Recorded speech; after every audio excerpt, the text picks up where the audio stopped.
we're here again talking about West Brom Newcastle. Yeah. FA Cup this time. First and foremost, what's your opinion on the FA Cup? I know a lot of people are saying the magic's died, the crowds have dwindled. Where does it stand for you? For me, it was always the FA Cup final was the main thing I looked forward to as a kid.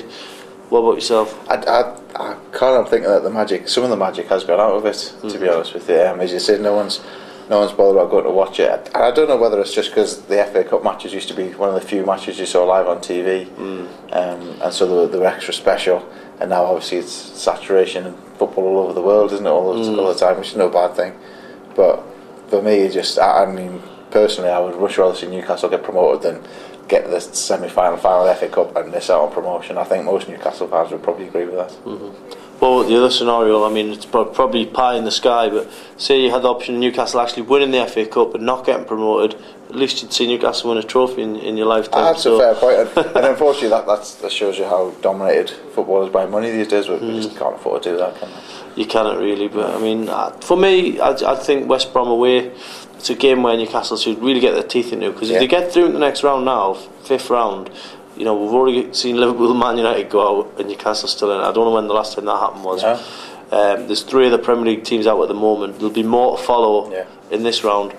I think this is an opportunity where if they get through and get a team at home, you never know. That's right, and they'll fancy the chances against anyone at home, but it'll be a very difficult match on Saturday. I thought West Brom looked quite a capable team, although they do play a very different style at home. They don't look at attack teams on the break as much, so maybe the roles will be reversed and Newcastle can maybe look to do that. Yeah, what about the team? I know Chris Hughton made a lot of changes for the first game at Plymouth. Well, he made 4 changes to 11, so for me that's a lot of changes.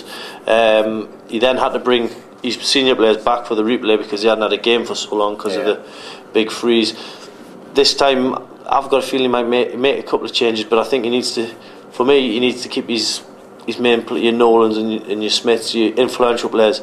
He's got to keep them in the starting 11, I think, if he's going to stand a chance of getting through. Would you? I would agree, yeah. I've no problem Tim Krul getting his usual run out and cup matches. He's never let anyone down before, has he? No.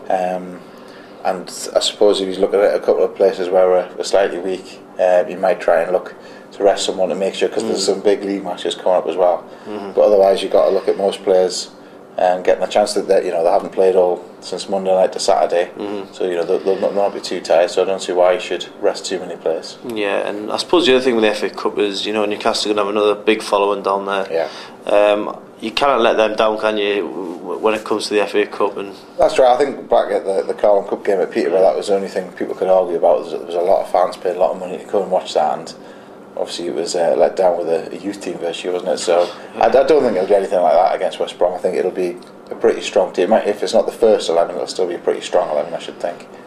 So it should be an interesting game. Yep, let's look forward to it.